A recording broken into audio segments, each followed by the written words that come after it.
Okay guys, I guess we're all here, and this is going to be our inaugural episode of IT Idiots. I guess you guys have just watched a really, really exciting intro scene, which is yet to be prepared, but just to put a little bit of pressure on you, Nick. But no problem, we'll see what we can do. Okay, so I'm Nicholas Hill, and these other two here, this is... Go on. Hello, my name's Shabby. And my name's Nicky. Well, I've prepared a few slides to kick us off, and I think I'm just going to use those because I really don't know how to start, to be absolutely honest. But I used to be a certified trainer, Microsoft certified trainer, and this is how we used to kick off the courses there. So I'm just going to go through a little introduction and take these guys through an introduction to the course. And it's sounding formal already, which is not the intentions of this podcast, let me assure you. So let's just have a look at what we're going to go over the next 40 minutes. So we'll start off with just basic introduction so you can get to know us, and then we move on to exactly why we're doing this, what we hope to gain, etc. And then we concentrate on, once we actually formalise what we're going to do, and it's basically all based around this chap here, Shabby, the non-technical guy. So we just need to actually assess Shabby to find out what his current skill set is, and that's going to be kind of amusing. I suppose the job of today really is to take us through the basics, very, very basics of Microsoft Windows networking. After we've done that, Shabby's got a little news bulletin he's going to introduce. You don't actually know what this is as yet, do you, Shabby? In fact, you found out about 5 minutes ago when I was creating the PowerPoint slide. If that. That's that. And there's some homework. And then Shabby's going to give us some health advice. You'll find out a little bit more about Shabby in a second. But he is a qualified pharmacist. We think. We think. He tells us anyway. He tells us. And I don't know, we'll see how that bit goes. It might get cut for next week, but we're really just sort of experimenting a little bit. And, well, you've got to have a conclusion, really, haven't you? Right, so let's make a start on the introduction. So I'm going to introduce myself to start with. My name's Nicky Curtis. Some of you might know me. I guess the reason I'm saying that is not because this podcast is going to be universally famous. It's just I know a few people who are going to download this, and that's pretty much it. And I think we've probably got about 18 people going to download this at the moment. I mean, you've got a few friends, Nick, haven't you? Well, we'll see. So We'll just see, soon find out. Yeah, hi to Dave Morgan. I know he's going to watch it. Mahmood Khan, he might watch it. My dad, mum. That's about it. But anyway, my name's Nicky Curtis. Just a brief bit about myself and why I think I'm qualified to do this podcast. My working history, I've been in IT ever since I left university. And that was at Portsmouth, these two guys. So me and Nick have known each other since... well, too long, really. Since the Game Boy era, I suppose, whenever the Game Boys came out. It's got to be a good 15-odd years now. It's got to be 15 years. And went to university together in Portsmouth. Met up with this guy here, Shabby, in Portsmouth. I guess the first time I met you, I put a bin on your head. That's the first time. And it's been going on pretty much since then. But he's good at making tea, so I keep in contact with the guy. So, working experience, what have I done? I work primarily in the Microsoft field. I started off in Novell, qualified as a certified Novell engineer on Novell 4, 5, and moved up to 6. Microsoft-wise, I'm well overqualified. Qualifications, right. Right, that's it. This is really important, so I'm just going to unplug this. Go away.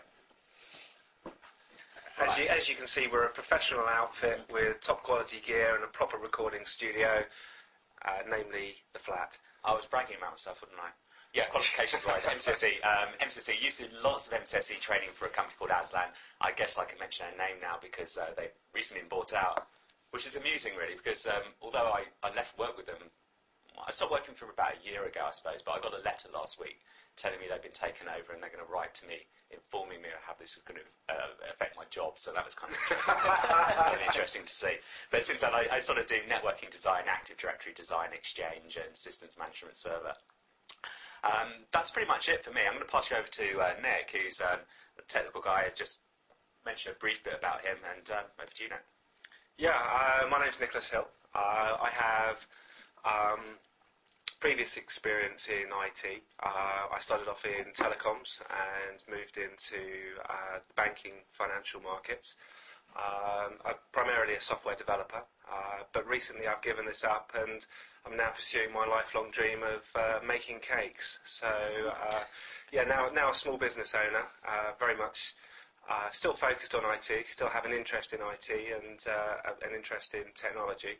So I guess I'm not really quite sure what my role's going to be in all of this, but I got roped into it because I had a camcorder And you bought the light. and I bought the light, and so I'm going to do a bit of editing, I guess, and try and sort of make a few interjections and a few suggestions here and there. But I guess I'm going to be learning quite a bit as well, because I'm a software developer, so I might actually be able to learn how to write software with some security. Exactly. Well, Nick, you actually do run a corporate network, don't you, based on small SBS, Microsoft SBS, which is small business server. Which you put in for me. I seem to remember. Server. Business server, that's it. And it's working for you well? It's working pretty well. How many clients you've got in that? We're running at the max now, actually, of our 5 licenses. 5? Yeah. So it's getting pretty big now. It's pretty And, huge. how are you coping with that increase in traffic? Because I think it was 3 when I installed it. It was, and I have to say it's coping pretty well with 5 users. Yeah, it's pretty good. It's been in for a year and a half, and I finally sussed why my backups were failing every day, and I've got that sorted. What was that? The USB cable wasn't plugged in or something? No, it was a bit more technical than that. It turned out to be that my external backup drive, because we're not quite as advanced yet to have tape as recommended, my external drive was formatted for FAT, and so you've got 4 gigabyte issue with FAT32, and so it was failing every day, and so I was just looking at it and manually just copying the files across periodically. But now every day it backs up, so I'm pretty happy with it. So FAT32, I'm sure we can say a lot about that in the coming coming episodes. I mean, FAT32 probably a file system you don't want to choose for your server, but Nick had reasons for choosing FAT. No, the file server's NTFS. It was just an external USB drive, which I was trying to use to obviously put the backups. I suppose in a way, if it's external, your biggest barrier is physical access, and even if it was NTFS, you could nick it and just take ownership of it. So, physical access, physical security of that USB device is paramount in that. Anyway, we're sort of delving technical quite quickly, so let's just bring on this guy here, Shabby Naqvi. Hello, my name's Shabby. I work as a pharmacist in London. As far as computers go, I've very little experience but I suppose my experience extends to the basic user, which is the internet and emailing. And that's as far as it goes. I was approached by Nikki on doing a podcast where it involves some aspects of training, learning Microsoft and network theory. So I thought, I'll be slightly interested. Well, I am interested, so hence the reason why I'm sitting here. Well, my idea really is so you can support your own network, and I don't have to do so. That's the main thing. Yeah. You can take ownership of that. Most of the computer setup at home is done by Nikki anyway, so I'm quite illiterate to this world. In fact, I think you've got my old wireless access point. You've got... I don't know what you've got. You've got lots of old cards anyway. I think just to give you an idea as to how well we know each other, this guy's network was set up by this guy, and first attempt, knowing this guy so well, I was actually able to guess the access key that he'd set it up with. Shall I tell you something? It's web, so it's very, very secure, and it's got 2s and 1s in it. So, but it's only as secure as, I guess as, I don't know what really. Anyway, moving on. Is that introduction? So we heard enough about you? Yeah. I don't think you've got much else interesting to say. Pharmacy you do. So basically you sell hair dye for a living. Yeah. That's it. Anyway, so why are we actually doing this podcast? I don't know really. I guess we got lots of time on our hands. Me and Nick have been watching podcasts and sort of inflicted Shabby into watching a few podcasts, which I think is a great source of information. I mean, just to name a few, Dick Nation definitely has been Guys, you've been an inspiration. Definitely an inspiration to do this podcast. And, there's a few other podcasts, This Week in Technology and Gadget. There's some really good content out there, and, we just want to get in there and give something back, Now, as I said, I was a trainer for quite some time delivering MCSE training, and one thing that I really do think is IT is easy. It is very exceptionally easy, and as part of this project, what we're going to try and do is get this guy here, Shabby, the pharmacist, with next to nothing in terms of technical qualifications and technical experience, to get him up to an MCSE. Now, I say an MCSE, and really I'm just using the MCSE tagline, so it might get a few more viewers because it might appear in a search list. But, it's a target. It's a target aspiration. It is an experiment, so if it fails, in no way is that my fault. Okay, so training out there, these courses, they're so expensive, and I think content-wise they're so lacking. So what we're going to try and do is approach the sort of MCSE training from the ground up in a slightly different fashion, and just have a bit of a laugh while we do it. And I think it's important to have some fun while you're learning something new. So that's one reason we're doing it. The next reason is Nick and myself, as lots of people going around now, we've been XP or Microsoft users for quite a long time, and it's just dying for a change, really. I bought an iPod probably about 2 years ago and moved on to the Intel Mac Mini very recently. It's stuck up there now, not doing much, playing a bit of DivX, playing iTunes, and it really, I can't justify spending 600 quid on it, but I thought I could keep it if I do podcasts on it. So it makes our life easy. Exactly, so I can justify the cost of that. Maybe one of those MacBook Pros. We'll see how things go. As I say, we're all fans of podcasting. I think it's good and it's cheapish anyway. Like that. It would be nice to get some kind of money from anyone. Any kind of fame would be good. Anything to sort of bring my life from the gutter into some kind of sort of meaningful existence would be good. And social networking. We've always been aiming for a bit of social networking. Social networking's good, yeah, because I can't speak for you, Nick, but going out and stuff, I find it a little bit hard. I'm a bit of an IT geek. I don't really like talking to people, etc. So any kind of fame or fortune would be good. Right. That's your aspiration. That's my aspirations, isn't it? We can now. We've reached a peak, and it's now downhill. But we'll see. We'll see. Okay, guys. So I think the first step we're going to do is to concentrate on Shabby here and just go through a little skills assessment, just have a little bit of fun. And I need to find out how much the guy actually knows and how much he doesn't know, and we can concentrate on those areas. The lesson plan has not been finalised at all, so I'm going to sort of generate it week by week as we go along. But today I've got an idea. We're going to cover some basic networking principles, some basic ones, and this is sort of like a pilot podcast we're going to go through. Sounds a good idea. Yeah, I think it's not so bad. And look at my PowerPoint. I've got Shabby :S Brushwood Technology. That's interesting, isn't it? It's almost ironic. It is. Yeah, I don't know. Irony. So, Americanism. Let's not go. Right, Shabby's Brushwood Technology. Technology breakdown. So you've got quite a lot of technology in your flat, haven't you, Shabby? So if you just run through, I suppose your major Brushwood Technology, you're quite into your old consoles, aren't you? Yeah, so I've done that. Consoles-wise, what are you currently running and playing at the moment? I've recently bought a Xbox 360. I've managed to get a couple of games. I've got Project Gotham Racing 3, which, also Call of Duty 2, which is doing my head in because I can't complete it. Are you playing live on that? No, I'm trying to build up what I can. Have you played live on anything on Project Gotham or anything? Project Gotham, yeah. Wow, so you hooked your Xbox up live?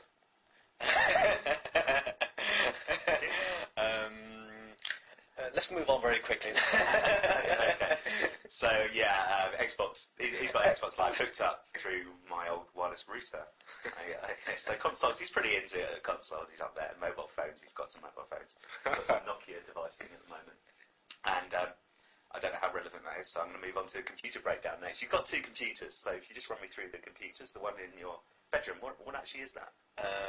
It's a fairly old model made by Time. I think they've gone bust. You've got a time machine. Wow. Wow.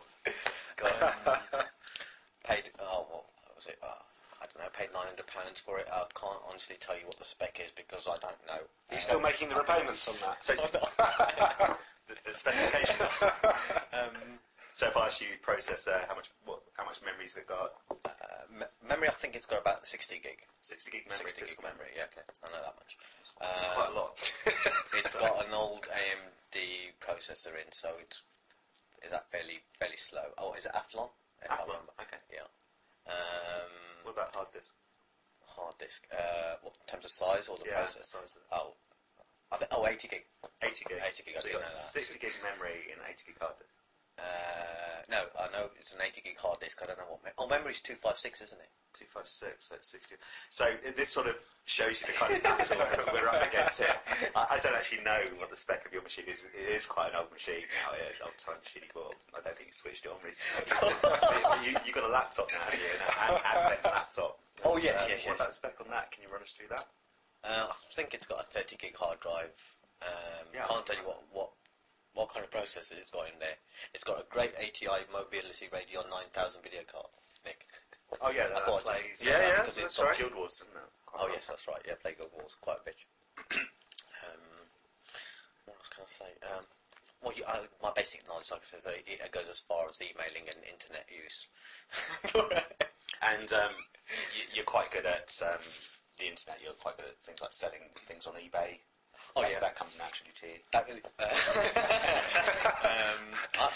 At this point, I would really love to cut to show you this guy's flat and the stuff he has to sell. He's got an eBay room. The stuff that he wants to sell on eBay, he just pops into this room. I'm going to see if I can just get a little bit of footage just to slip in at this point. Okay. You must be able to edit that in right now. I'm going to give it a go. I'm going to give it a go. Okay. So it's horrible. Huh? It's horrible. But anyway, it's not your main thing in life, is it? You're just a farmer. You're a pill pusher, aren't you, basically? I'm a legal pill pusher, that's right. Pill pusher. Work in Brixton. Okay, so that's the sort of skills assessment, and let's go. Right. Sorry, we're looking at the PowerPoint slideshows here. Well, we should be able to splice this in so you can see what we're seeing. And I so think I'm it's not only quite fair. sure it's going to work out, but the podcasts that we've seen have been fairly low professional. Let's not go there. No, let's not go there. Let's not go there. Okay, so what I want to do first. Right, let's go into basic networking first. Now, Shabby, at the moment, you're running Windows XP on your desktop machine and your laptop machine, Windows XP. Right. So you've seen Windows XP at all, and what I want to do today is to show you how that Windows XP works in a corporate network. Okay, so what I've got on the laptop in front of me, I'm just going to make sure I'm actually capturing this so you guys can actually see this as well, is I'm running this product called VMware, and you can get this software from VMware.com.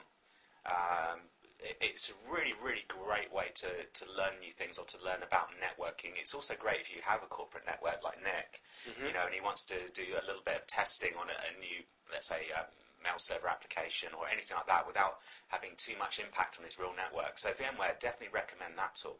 So VMware.com, and I think if you go there, you can download an evaluation copy for 30 days.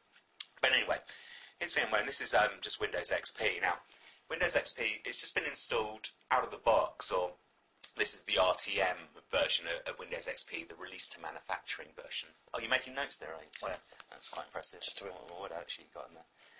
It's amazing, actually, because as I said, I've done quite a lot of NCSE training, and one thing you do notice at the start of courses is people write notes.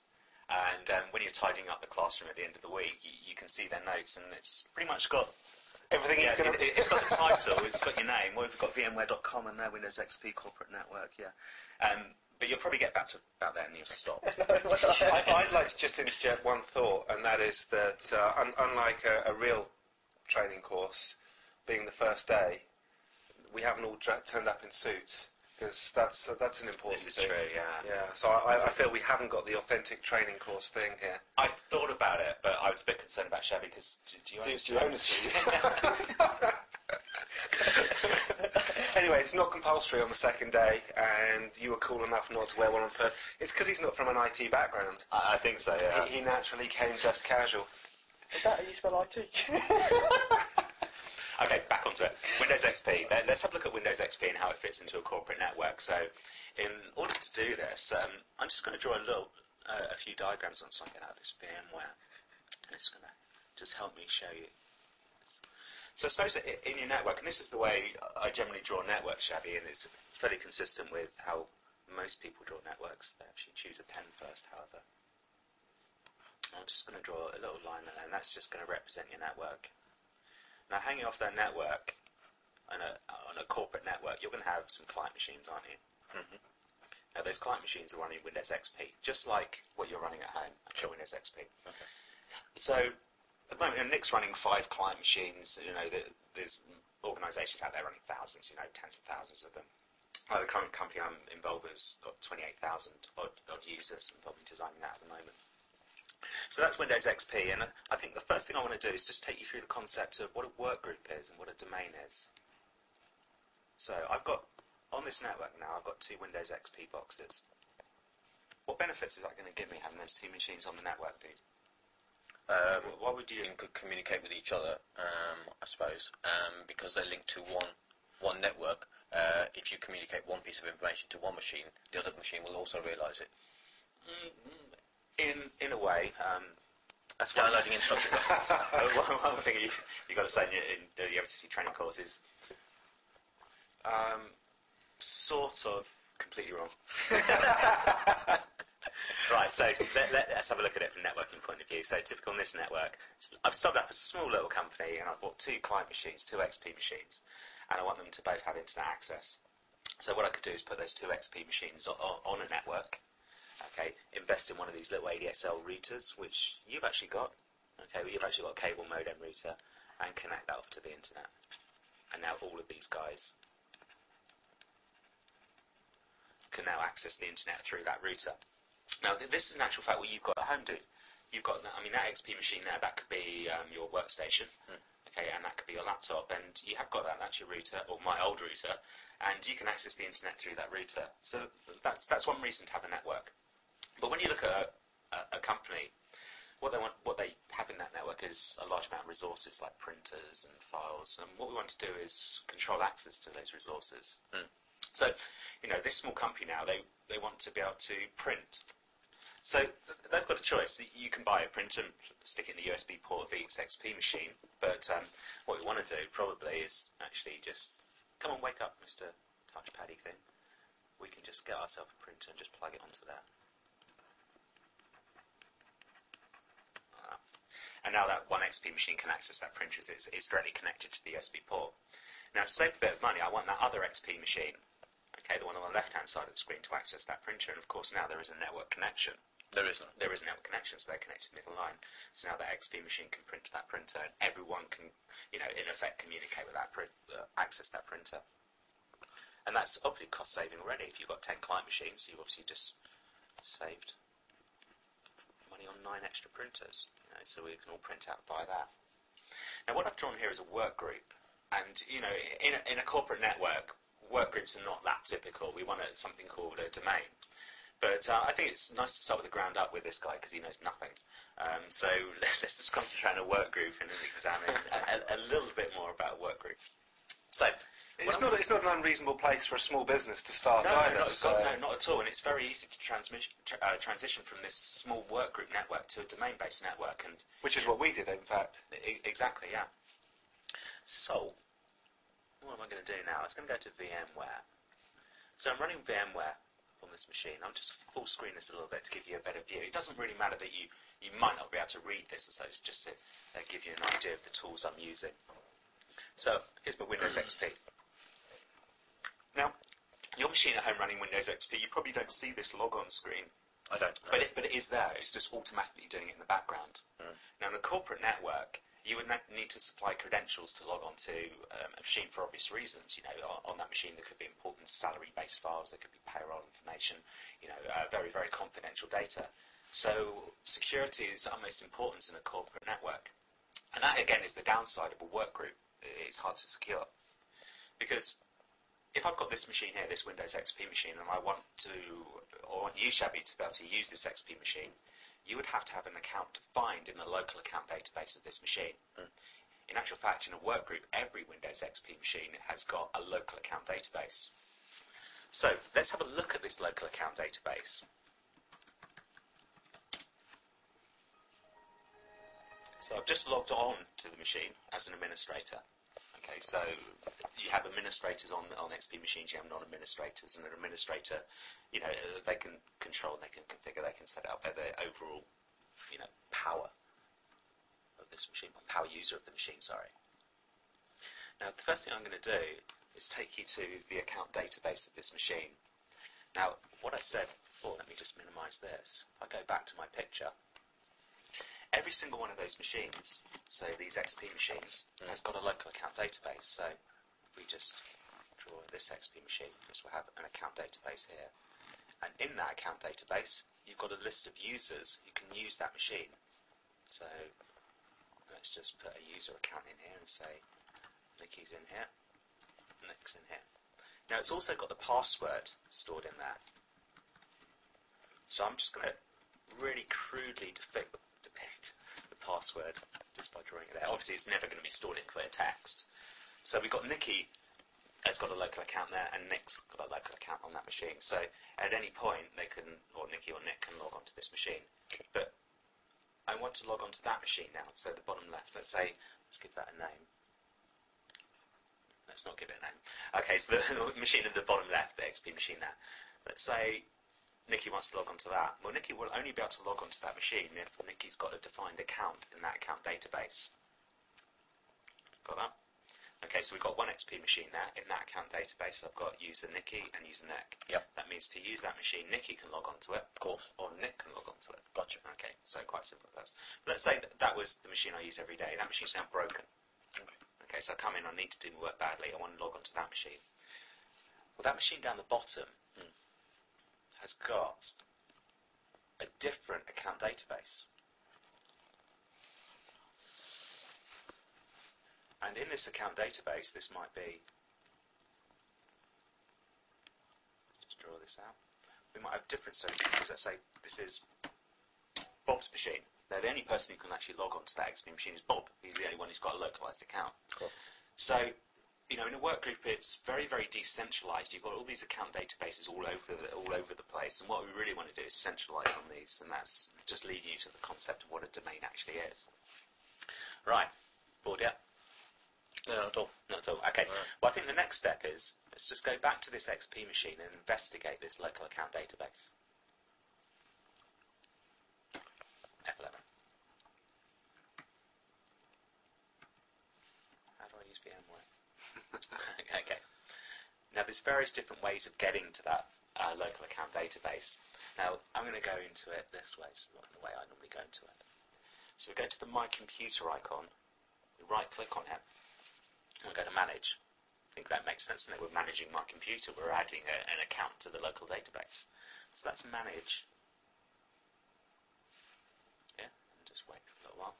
And up pops a computer management console. Now, in here you've got loads of little snappy tools. You can create partitions on your hard disk. You can have a look at some event logs to see the health of the system. But, we're not going to dive into that yet. I mean, the guy just literally knows what a keyboard is.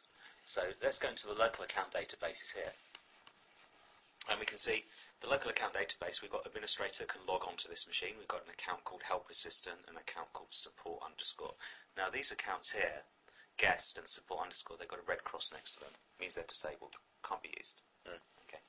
So if this was your machine, Shabby, what I could start with is creating you a user account. So just right click on user, say new. So the username, Shabby Naqvi. Full name, Shabby Naqvi. Description, Possibly.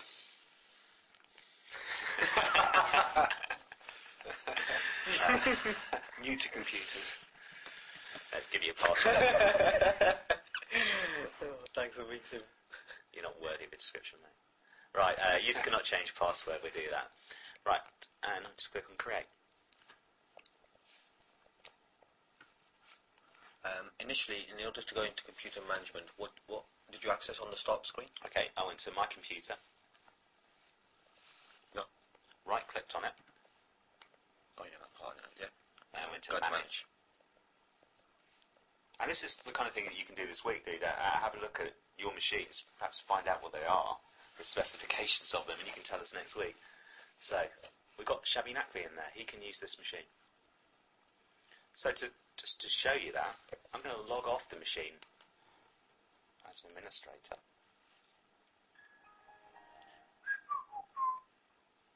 I don't know if this is copyright on the... Well, that jingle. Yeah, absolutely. Probably should do. It's catchy. Right.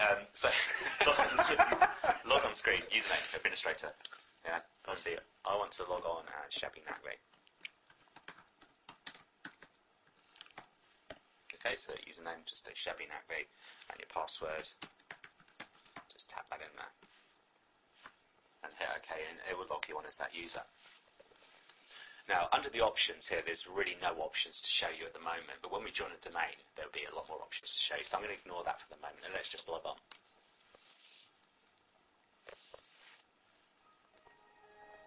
So this sets up a whole environment for Shabby. It's cool. That's as far as I'm going to take it for the moment. So all we've really seen is the fact that this is a workgroup machine. It's got a local account database, which I've shown you. I've created a user Shabby, and Shabby can log on. Now, if I just create something on here, let's just create a new WAV sound and just click on it. And leave it on the desktop, like a usual... like it usually does. Not a typical desktop till it's littered with at least 2 dozen or 3 dozen icons. Let's just log on.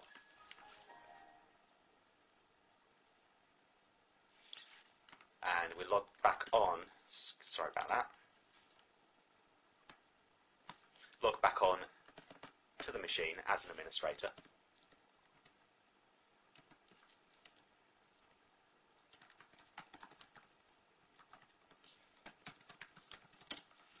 And we're back to the administrator profile. And do notice that there's no icons. Well, the icon that I dragged on the desktop, new WAV sign.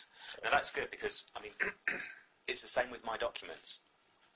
So when I look at my documents, when you log on, your My Documents here will be totally different. Okay. So now we've got 2 users who can use this machine, the administrator, Shabby Nagby, and when they log on, it's like they've got their own machine almost. You know, they can keep their own settings, their own files. If you create a favourite logged on as you, when the administrator logs on, they don't see it. You know, it's all personalised and it's all fairly well protected as well.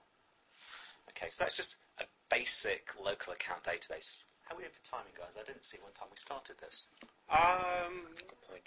I can't tell you at the moment. But I guess we'll just keep going and see what happens, yeah. So I guess if it's that long, you've got the incentive to watch it, having used up all the bandwidth download time. So going back to my wonderful picture here, we can see we've got 4 XP machines, and I can see the XP machine at the top left. We've got a user there called Nikki, whose password's ABC. We've got a user there called Nick, whose password's 123. Now, those users I've mentioned before, just a little bit of repetition, can log on to that one machine, and that one machine only. Now, in a network, if I wanted Nikki to be able to log on to each one of those 4 machines in a work group, what we would have to do is create a user account in each of the local account databases on these 4 machines here.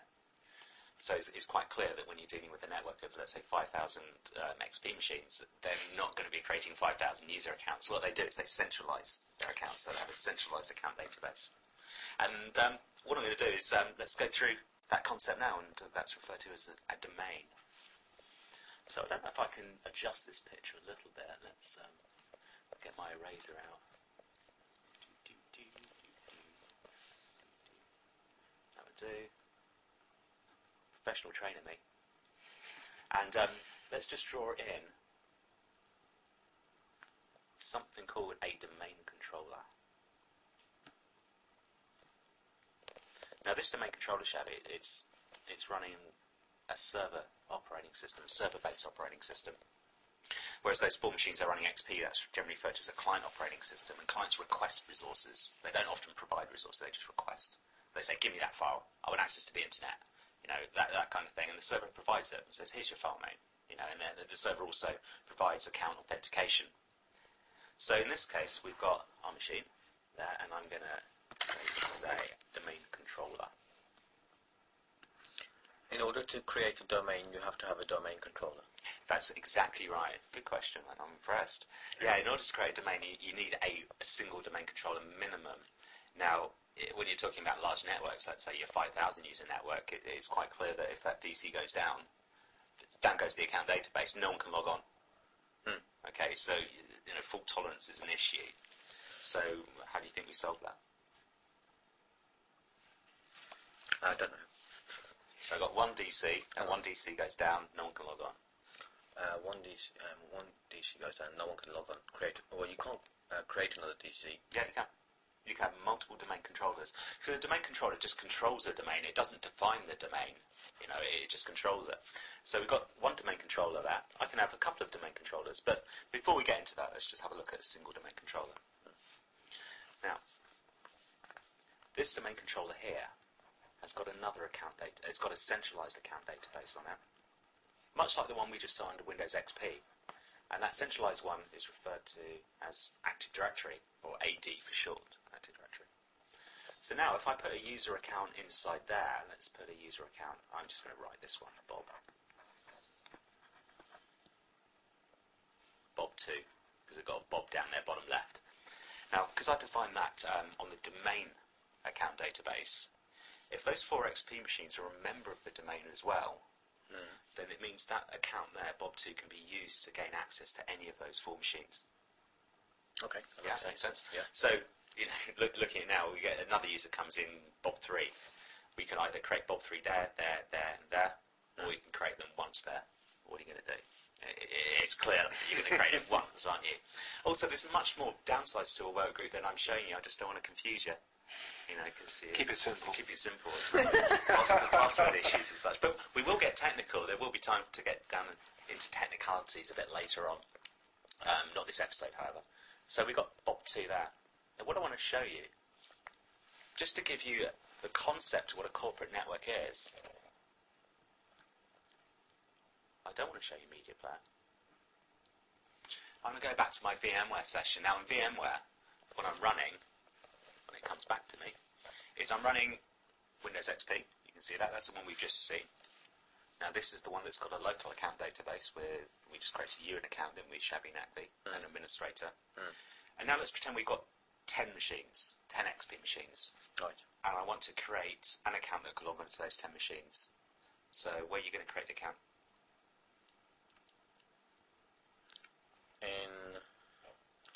You want to create an account in all those machines. So hopefully you've got a domain controller attached to it. It's amazing. It's the right question to ask, mate. Yeah, hopefully we've got a domain controller. We define it on the domain, and all of those XP machines can look in the domain for their accounts, rather than looking locally. So if there's a network, if there's a corporate network, that means that there's always a domain controller set up on that Generally network. speaking, I would say in the vast majority of cases, yeah. There are reasons to maintain a work group, but you wouldn't generally run your whole network as a work group, certainly not. You said XP is a client, because we asked for it to do things, give me this file, Yeah. use the internet.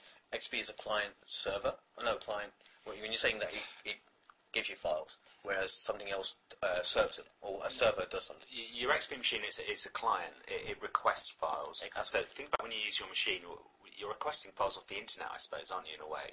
Now, if I was at work, all my documents are stored in the server. So my XP laptop it requests files off the server. It says, I want that file, so it's a requester. Okay. Whereas the server provides access. Okay, so it provides access. Now, you asked a question earlier, is XP a server, client server? In actual fact, it is. It can provide access to resources. However, in a corporate network, you generally have all your resources on a server, because you can lock it down, you can control access a lot easier, and you just keep these XP machines as clients. That's all they do. They run applications, and they give you access to files. You simplify them. So, here's my XP machine. It's in a work group. Let's have our first look at a domain. So, here's Windows Server 2003, and this is a domain controller. Now, it looks much like Windows XP. It's not much difference at all at the moment. So, what I'm going to do is actually log on to it. Now, the account defined in the local account database is administrator. And this is a default account. It's a default account. So the local account, the account I can use to administer this is administrator. The account I can use to administer it, the local account database on XP is administrator. Which actually leads me to something kind of interesting. The administrator account is quite a good idea to actually get that one renamed. Because in the first stages of attack, if you asked me if I was on Nick's network and someone said, "Oh, can you try and hack into it?" Well, most hackers would probably try and guess the administrator and password first of all. It's sort of like a dummy attack. And if you've renamed the administrator account, it doesn't give the user any clues. All they get back is username or password is incorrect. So they could be typing administrator in there, all the time. You're never going to guess it because you rename your administrator password to Bob or something, or your administrator account to Bob or something. So that's not a bad tip to rename that account. So we're logging on to the domain controller.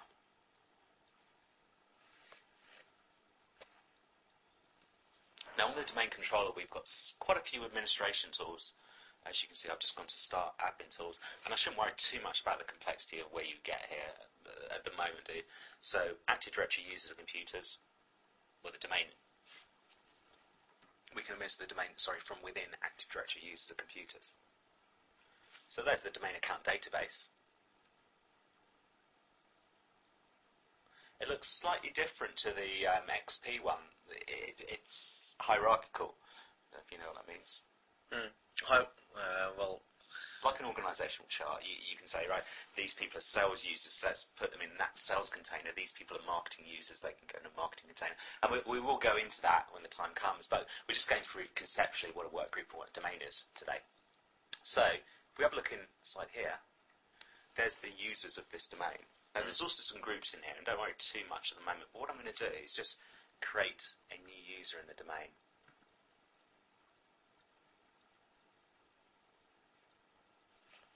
Now this user I'm going to call Fred, because I'm not very imaginative. Don't worry about it, don't want too much, do you? So all I'm doing is I'm just creating a user account on the domain.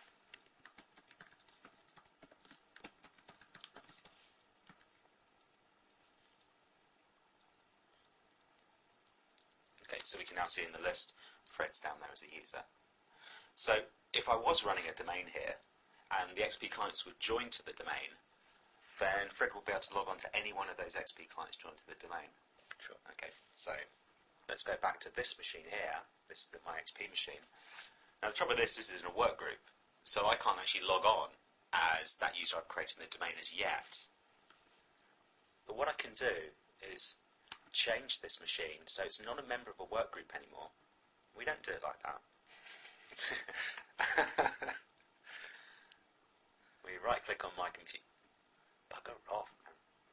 Right-click on my computer, go to Properties, and go to Computer Name.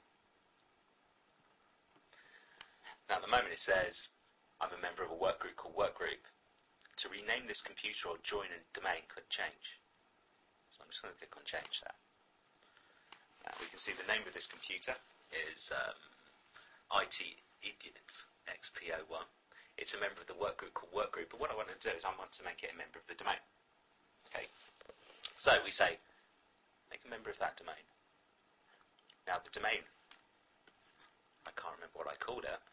Isn't it IT Idiots. Okay, the name of the domain is IT Idiots, and a domain is just a grouping of machines. IT Idiots. Okay, so what's it done now? Okay, so I've just said... asking you to confirm the change. Enter the name and password on the account with permission to join the domain. Sorry, I misread it. Yeah, well, that's fine. Lots of people don't bother reading dialog boxes. But yeah, what it's asking me now is it's saying, well, hang on a sec, you want to join this domain. You need some kind of security to join this domain. Otherwise, I could just take this machine here, join the domain of any company I wanted and try and hack the account database. So there's a certain degree of security to join a domain. Now, if I just go to the domain here, and if I look under computers, these are all the machines that can actually access the domain. Now, I didn't really want you to see that, so I'm going to delete that. And pretend that wasn't there. Because that was me adding it earlier. And we did a little bit of preparation, not much, but a little bit. So, what it's asking me on the XP machine, it's saying, I want an administrator of the domain.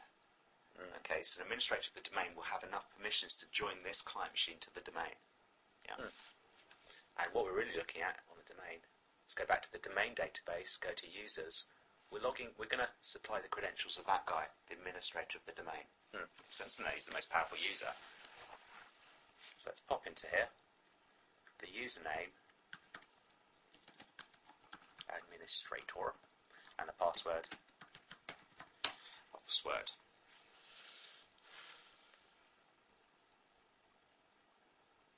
excited?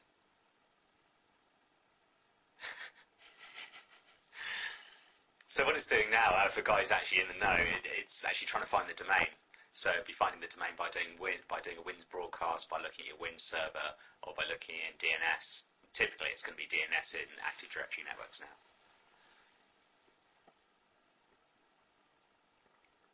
Come on. There we go. So we've got welcome to the IT Idiots domain. So click on OK, and it's going to ask to reboot. Okay, you must restart this computer for changes to take effect. So let's just OK in that and restart. Okay, so that machine is now part of the domain. Pretty cool. That's pretty straightforward, doesn't it? Not, it's easy. So let's go back to the domain account database over here. And there's the user accounts. Let's look at computers. And we can see that there's a new computer account in there now. And it is IT Idiot XP01. And that is just the machine I've just added. So we can see when we go to the XP client and we join it to the domain, it would automatically create a computer account in the domain account database, and that's exactly what I'm looking at now. From your server, that's suggesting all sorts of wonderful possibilities going forward. It's unbelievable. The possibility of group policies, software deployment. Oh.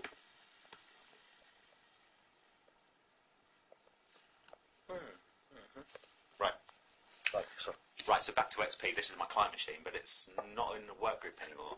It's in the domain.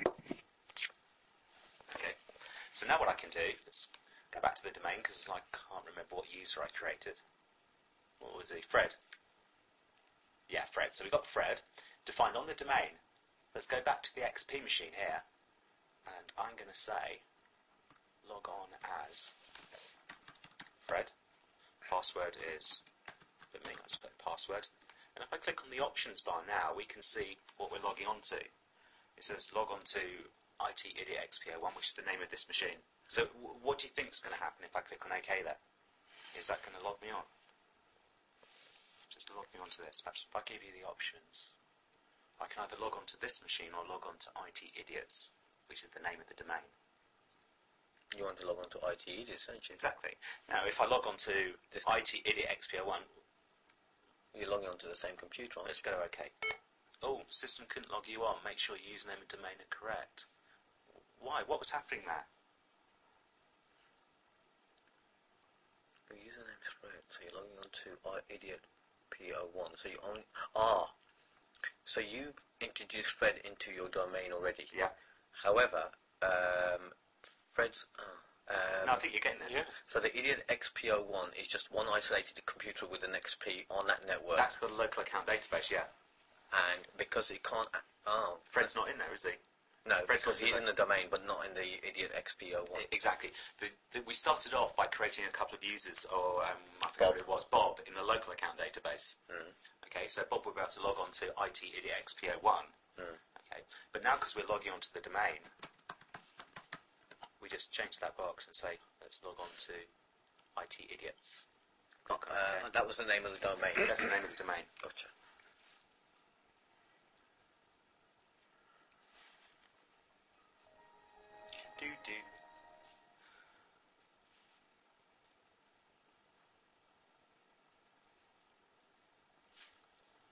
Right, so I'm going to sing or something, with a white space. No. Not you. Right, so I've logged onto the domain. It takes a little while to start off with, because what it's doing is it's creating what's referred to as your profile. This is something, again, we're investigating in a later episode. But this is me now logged onto the domain. Now, just to check on that, if I do a Control-Delete on that, I can see that Fred is logged onto IT Idiots. So he's logged onto the domain.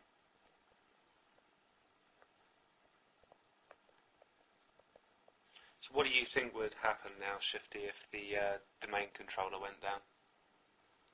If the domain controller went down, well, Fred wouldn't be able to log on to the network. Yeah, absolutely right.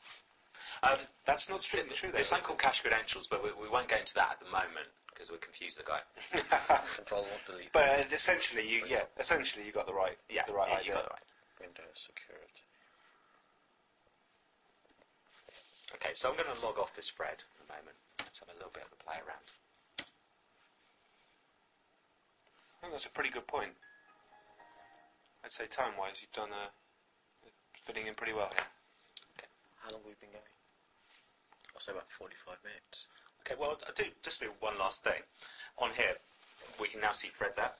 Okay, Fred, we're looking at the domain account database, and let's say Fred's just left the company. I don't want Fred to log on anymore, so I can right-click on Fred here and say Disable Account. And all you need to do is disable that account there on the domain, and now Fred will not be able to log on to any of your XP clients that are joined to that domain. Whereas if Fred was to find 5,000 times locally, sometime locally on 5,000 clients, you have quite a lot of work to do. There's so many other reasons to run a domain, but I'm just sort of tackling it quite simplistically at first. But I guess the beauty of disabling Fred's account rather than deleting it is because if Fred's got some files here, we don't want to be deleting Fred's account because Fred leaves the company. There could be some files there, so we're just disabling the account rather than deleting it. Yeah, absolutely right. And Windows 2003 has got some wonderful features. For example, in this network, just following on from Nick's point, if Fred did have some files and we were using Windows 2003 disk quotering, what we could then do is get all the files that Fred created to be copied over into, another area for review, or maybe a public area, something like that. Right, so Fred's been disabled. Not literally. Let's go to XP now. You paying attention? Yeah. Okay. Controller. I'm making notes. Log on now. Controller Z. Let's log on. And let's log on to Fred. PA.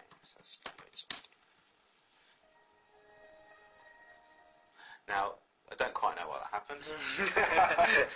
In true editing style. True editing style. It's pretty cached one. I was going to say, has it not got cached credentials going on here? Yeah. You see, Right, let's try that one again. I shouldn't ask the question. Why did Fred log on when you just disabled him? Yeah, it was the good question, but I think it was cached. There you go. There we go. Okay, so your account's been disabled. Please see your system administrator. That's it. That's a pretty straightforward way to disable the account. But it makes more sense to disable it than delete it in case of sensitive files. To start with, one thing they always used to say in the MCSE course is when someone leaves, disable their account rather than deleting it, because if I disable their account, what I can then do is reset their password, log on as them, maybe scavenge some email that's important whilst they were working there, and basically gain access to the files that they were working on. It so happens, real world example, people buy software for the company, they've got registered, they get the registration codes, it's in an email that hasn't been passed on, it's only several months later that you remember that this guy was the guy who bought it, and it can get you out of so much trouble. The number of times we've had to do it is unbelievable. Right. I'm going to go back to the slides now. Not that one, though. Right, so you can on workgroups and domains, Shifty? Workgroups and domains, yeah. Domains are a centralised account database. And so how does that benefit an organisation? Easy to maintain. Easy to maintain. I need to create one account. Easy to secure. I can disable that account and that user cannot access any resources. You can download the podcast, mate. Other stuff as well. Right, Microsoft Networking. Let's go back to my PowerPoint slide just for a second. You got anything to add, Nick? Anything exciting? Not really, not at this point. Or ever, in fact. Well, it's very true. It's very true. Right, dude, so you've got a little bit of work to do for next week. That was just an introduction, to get us all bedded in, to give us an idea of what a podcast is all about, really. But your homework, should you choose to accept it, is you've got two machines. You've got a laptop machine, you've got a desktop machine. I want you to come back next week with the specifications of them. Oh. Okay, now when we talk about specifications, we're talking about hard disks, size of the hard disk, amount of physical memory it's got, processor speed,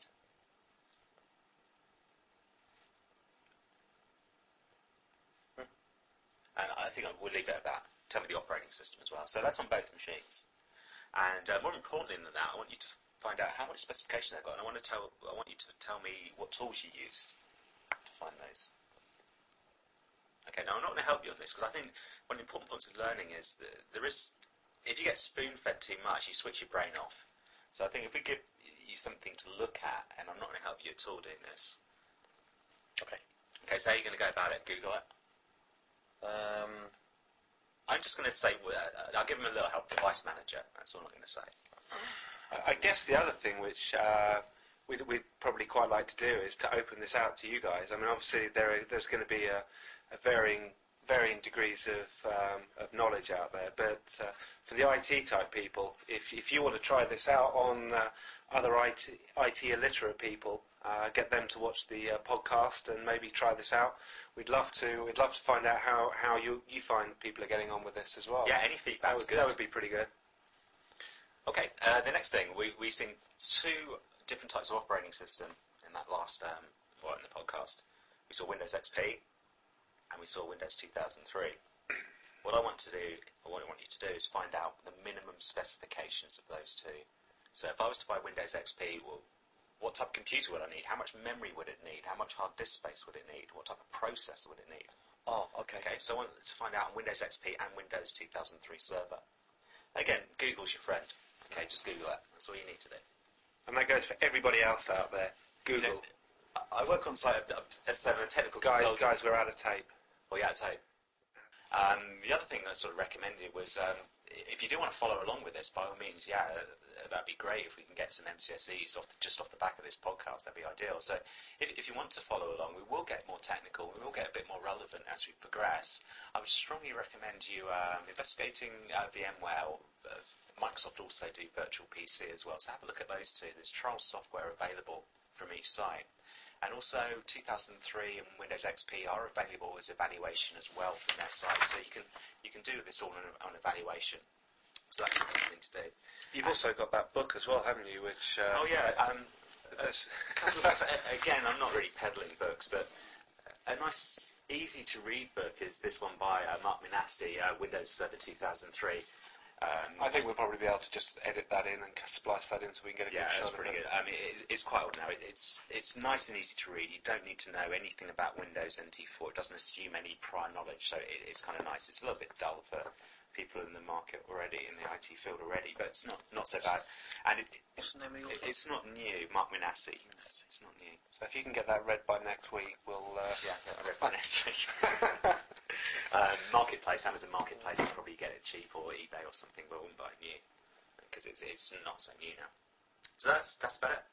Okay, guys. What we're going to do now is just move on to some different areas of. Just try and lighten it up a little bit, and just bit. sort of have a little bit more of a chill. Now we've got the technical side out of the way. So I don't quite know what we're going to do, and I think Shabby, I've done enough presenting now. I think it's your turn, dude. So there's a lot for me to take in there. We're actually going to call this Shabby's weekly news bulletin, this section, whereas Shabby's going to tell us the latest news or something relevant that happened this week in the IT field. And I think the thing I'm going to ask you to talk about today is something called boot camp. If you could just take us through what boot camp is. Sounds pretty exciting to me. It's really exciting. No, you haven't heard me talk about it at all today. Apple. Anything to do with Apple, perhaps? No, keep going. We're not talking about fruit here. Apple. Right, boot camp. I'll give you a little bit of help. And what boot camp is, guys, I'm sure it's released this week, and it allows you to run Windows XP on Intel Macintosh. I did mention it, didn't I? So why don't you remember it? Huh? When you described it as boot camp, I didn't know what you meant. Okay. So what does that actually mean, dude? What does it mean? You're running a Windows operating system on an Apple PC. Apple Mac. Apple Mac. Yeah. And that ties in with what you were telling me about my Mac that's sitting in the box that I haven't unpacked earlier on. You were telling me about my Mac, weren't you? Yes. Oh, yes. The fact that it possesses an Intel chip now. That's correct, isn't it? Intel chip. Mm-hmm. What chip did it have prior to that? Athlon? An Athlon. As a guess. That's really cool. Okay, sorry. Okay, what chip does a Mac have prior? It's a Motorola chip, if anyone's interested. Yeah, I don't think that's going to work. This bit. No, it's not. It's not. I think it's turning out to be very drawn out, and in fact, all we're doing is giving you the news. So what we're going to do is by next week we're going to give Shabby something, and we're going to get him to polish up, and he'll present it. That's so good. Who's got the homework here? Just think, guys. Your computer spent the best part of 30 minutes downloading just this section. But we might be able to get something useful off you, Shabby, because it's a little bit hard to mention, but I know you're a pharmacist, Neil, and I've been having this issue recently. As part of my job, I spend a lot of time sitting on a computer, sitting on the side. I think you're off the camera, dude. I think you're way off the camera. Huh? I think you want to move on in, because I don't think people are seeing you here. Well, as I say, I often sit on hard chairs, write lots of documentation. It's been cold recently, so I've been leaning against the radiator a lot, and it's a little bit uncomfortable when I sit down. And I was wondering if perhaps you could help me with that. I think I know where you're going with this. Yeah? I think I do. I've been having the same problem. Is it an IT thing then? What is that? I think it could be, but I've been having the same problem. I got recommended this, and I don't know what it is or how to use it. So perhaps Shabby, you could explain to us what it is. Help us out with that. What is it, and what would it do for us? Anusol is a cream for hemorrhoids. Hemorrhoids are swollen blood vessels that appear in the rear passage or anus. It usually occurs after sitting down a lot. Right. And sitting, no, I wouldn't say sit, or if you've had difficulty passing motions, or when passing a bowel movement. No, that sounds it. Am I supposed to be serious in this? I don't know. So It sounds fairly serious to me. Anyway, so how long do I have to use this for? You have about a week. About a week or so. You usually apply it 2 or 3 times a day, and it should apply it. You apply it, yes. You don't. It's not a medicine. You don't swallow it. No, thank God for that. It's a cream. I'm glad I got some advice on this first. Am I going to get immediate relief from this, or is this a sort of a longer term? It contains ingredients that soothe and protect that raw area and give you relief quite quickly as well. And how do I use it? You usually apply it after each bowel movement, which is morning and night. I'm reading it off the label. Does it contain urea hydrogen peroxide? It does not contain urea hydrogen peroxide, yes. Label. Yep. And it's not to be taken in any set way or form, so it's applied at the local area. Out of curiosity, just what I guess. How much would that cost? It's about £5 or £6 roughly a tube of. $5.99 from your local friendly pharmacist. Do I actually need a whole tube, or will that see me through in the next sort of 5 years or so? Could I just keep it in my kitchen cabinet? No, I would suggest once you've used it, I'd probably dispose of it. Is it a preventative thing? Can I just put a bit on every day to sort of prevent things from happening? Not so much. No. It won't necessarily prevent it if you're prone to them or. Okay, well, I think we've really dragged out the arse-base issues long enough. So anyway, guys, I guess our pharmacist is recommending Anusol if you've got any arse-based issues. Thank you for that, Shelly. And thank you for listening. Okay, I guess that kind of wraps up this episode. So if you like it, if you want to recommend this to your friends, and let's see if we can build a social network of people who are interested. It will get better, guys. It will get more funny, and it will get technical. My real aim is to get some MCSEs out of this, and we can do Exchange Systems Management Service. So, it's got some great scope. All we need is your feedback, guys. So if you could give us some feedback, would be great at the email address, feedback@itidiots.com. That's feedback@itidiots.com. I guess I can put a little overlay down the bottom of the screen. Yeah. So. And one thing we must do in the next hour is actually buy that domain name. I really think we should. And we'll try and get a website up and running, I guess, from where you guys can download it. But yeah, okay. Well, I guess that's it. See you next time, guys. Cheers. Okay. Bye.